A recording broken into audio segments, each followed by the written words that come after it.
Эмгек социалдык өнүктүрүү жана миграция министри Кудайберген Базарбаев сокулукта сабалган баладан кабар алды. Ага ылайык кордолгон бөбөк Бишкектеги номер 3 балдар ооруканасына которулган. Министр баланын ал абалын сурап, ага жолуккан соң тиешелүү адистерге анын документтерин тезирээк бүтүрүүнү тапшырган. Ошондой эле балага социалдык, психологиялык жана анын үй бүлөсүнө укуктук жардам көрсөтүү тапшырмасын берген. Учурда Сокулук райондук эмгек социалдык камсыздандыруу жана миграция башкармалыгы тарабынан баланы жана анын үй бүлөсүн коргоо боюнча өзүнчө план иштелип чыкканы айтылды. Эске салсак, 3 февраль күнү кечинде Сокулук аймактык ооруканасына денесинен ар кандай жаракат алган 2 жашар бөбөк түшкөн. Аталган факт кылмыш жаза кодексинин 138 беренеси боюнча бирдиктүү рейстерге катталган. Милиция кылмышка шектүү катары Сокулук районунун 35 жаштагы тургунун кармаган. Баланын ата-энеси анын малын карап иштечү.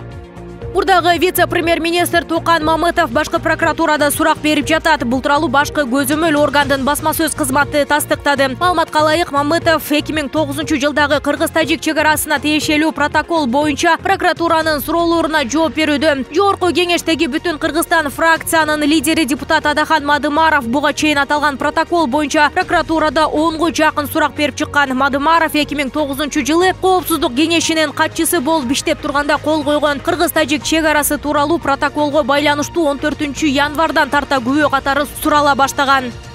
Бишкектин 1-май райондук соту Бишкек шаарынын мурдагы мэри Азиз Сурахматовдун кылмыш ишинин мөөнөтү өтүп кеткендигине байланыштуу ага козголгон кылмыш ишин токтотту. Мындай чечимди райондук сот 25 январда эле чыгарганы белгилүү болду. Сот отурумунда айыпталуучунун адвокаты жоруктар 2003, 2004, 2005 жана 2006 жылдарда болгонун, андан бери 15 жылдан ашык убакыт өткөнүн айтып, жазык ишин кыскартуу жөнүндө өтүнүч келтирген. Азиз Сурахматов күнөөсүн мойнуна аларын, сотко чейин өндүрүштүн жүрүшүндө түзүлгөн кызматташтык жөнүндө келишимге ылайык 170 миллион сом материалдык зыян төлөгөнүн айткан. 1-май райондук соту улуттук коопсуздук боюнча мамлекеттик комитеттин депозиттик эсебинде турган ал акча мамлекеттин кирешесине которулганын билдирди. Андан тышкары Азиз Сурахматовго тиешелүү жоопкерчилиги чектелген дагы 2 коом баш аяк 17 миллион сомдон ашык каражатты бюджетке төктү, бирок ишканалардын аты айтылган жок.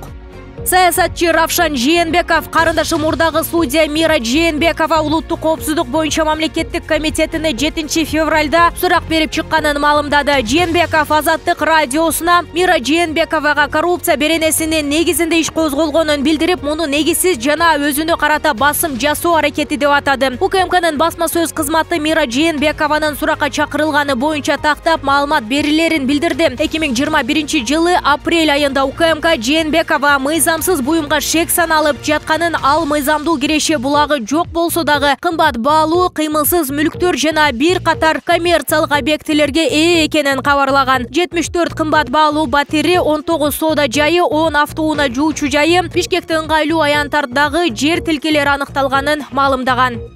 Кыргызстандын президенти Садыр Жапаров Бишкектеги Ош базарын кыдырды. Өлкө башчы соода кылып жаткан жарандар менен баарлашып көйгөйлөрүн укту. Президенттин маалымат катчысы Эрбол Султанбаевдин айтымында Жапаров сатуучуларга кассалык аппарат боюнча түшүндүрүү иштерин өзү жүргүзүп жатат. Өлкө башчыны тегеректеген адамдар кассалык аппараттан тышкары базардагы орундардын кымбаттыгы, жайма базар сыяктуу бир катар көйгөйлөрдү айтышты. Президент буга чейин Дордой базарын да кыдырып келгенин айтты. Кассовый счетчикке макулбуз. Себеби кассовый счетчик болуш керек, себеби мамлекетке түшүш керек. Боюнча мен сиздердин ой пикириңиздерди билейин деп кыдырып. Дордойго бардым, азыр биякка кыдырып жүрөм. Көчөдө отурам. Жакшы түшүндүрүү иштерин биздин өкмөт жүргүзө албай калып, ошондон рахмат. 8 миллионго чейин чек бар бизде. Министрлер кабинетинин төрагасы Акылбек Жапаров жогорку кеңештеги фракция башчылары, комитет жетекчилери менен жолугушту. 7 февралдагы жыйында эл өкүлдөрү менен өкмөт мүчөлөрү өлкөдөгү социалдык, экономикалык чечимдердин аткарылышы боюнча пикир алмашты. Бул тууралуу министрлер кабинетинин басма сөз кызматы маалымдады. Жогорку кеңештин депутаты Улукбек Ормонов жыйында министрлер кабинетине сунуш менен кошо сын пикирлер дагы айтылганын билдирди. Анын айтымында аткаруу жана мыйзам чыгаруу бийлик бутагы ай сайын жыйын өткөрүп турууну макулдашты. Акылбек Жапаров башында турган министрлер кабинети иштеп баштаганына 100 күн толду.